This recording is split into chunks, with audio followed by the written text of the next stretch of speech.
आप महसूस करो, जब इस देश की कुर्सी पे चंद्रशेखर आजाद बैठेगा, उत्तर प्रदेश की किसी कुर्सी पे चंद्रशेखर आजाद बैठेगा, तो आपका हाथ किसी आगे ऐसे नहीं फैलेगा। मेरे लोगों, दलित पिछड़े मुस्लिम समाज के लोगों, मैं आपसे कहना चाहता हूं, आपके ऊपर लाठी उठाने वाले हाथ गुलदस्ते लेके आपका सम्मान करेंगे। आपके अधिकारों को लड़ने वाले, आपके अधिकारों को छीनने वाले लोग इंसान बन के भाईचारा बना के जिन्हें काम करें, क्योंकि कमजोर और ताकतवर में कभी समझौता नहीं होता।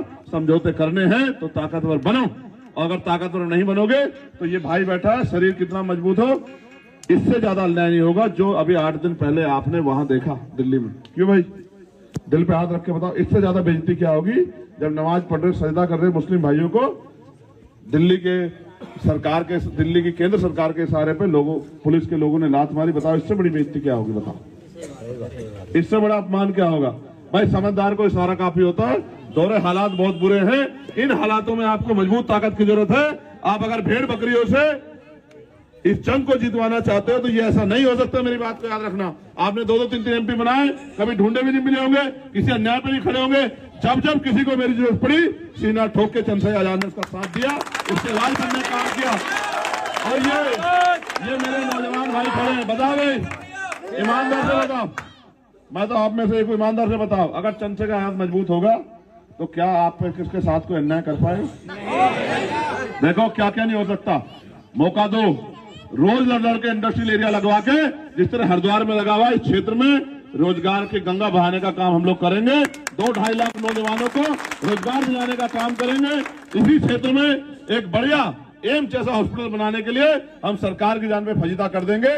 आपकी जिंदगी का मूल्य है, आपको हायर सेंटर के लिए ऋषिकेश जाना पड़ेगा, मेरठ जाना पड़ेगा, दिल्ली जाना पड़ेगा। क्यों? इतनी देर में वहां जाओगे, इतनी देर तो कहीं के भी नहीं रहोगे। उन्होंने तो हमें राशन तक सीमित कर दिया, और अब तो हाल ऐसे, ये भी नहीं पता कब संविधान खत्म हो जाए, ये भी नहीं पता वोट का अधिकार ना चला जाए। इस देश में कोई लड़ना नहीं चाहता। जिन नेताओं को हमने ताकत दी, उनको दुश्मन ने सीबीआई, ईडी, इनकम टैक्स से घेर लिया, उन पर झूठे मुकदमे जेल लगाकर उनको डरा दिया। वो नहीं लड़ना चाहते तो आप क्या अपनी लड़ाई नहीं लड़ोगे? भाई आप मुझे बताओ, आप बीमार हैं, आपके घरों में समस्याएं हैं, आप जाते हो डॉक्टर के पास, दवाई मांगते हो, डॉक्टर दवाई देता, आप पैसे देकर चले आते हो, फिर आपकी बीमारी ठीक नहीं होती, फिर आप डॉक्टर के पास जाते हो, दवाई मांगते हो, वो पैसे लेता, दवाई देता, फिर ठीक नहीं होते। ऐसा लंबे समय चला आ रहा है, अभी तक भी आपकी बीमारियों का इलाज नहीं हुआ। बीमारी क्या? गरीबी, बेबसी, बेरोजगारी, लाचारी, इनका अभी भी इलाज नहीं हुआ। आज भी हम लोगों को पेट काट काट के जीना पड़ता है। तो अब आपको क्या करना चाहिए? अब आप उसी डॉक्टर के भरोसे रहोगे या दूसरे डॉक्टर बदल के अपनी बीमारियों का इलाज करोगे? आप मुझे बताओ, डॉक्टर बदलोगे या उसी डॉक्टर के भरोसे रहोगे?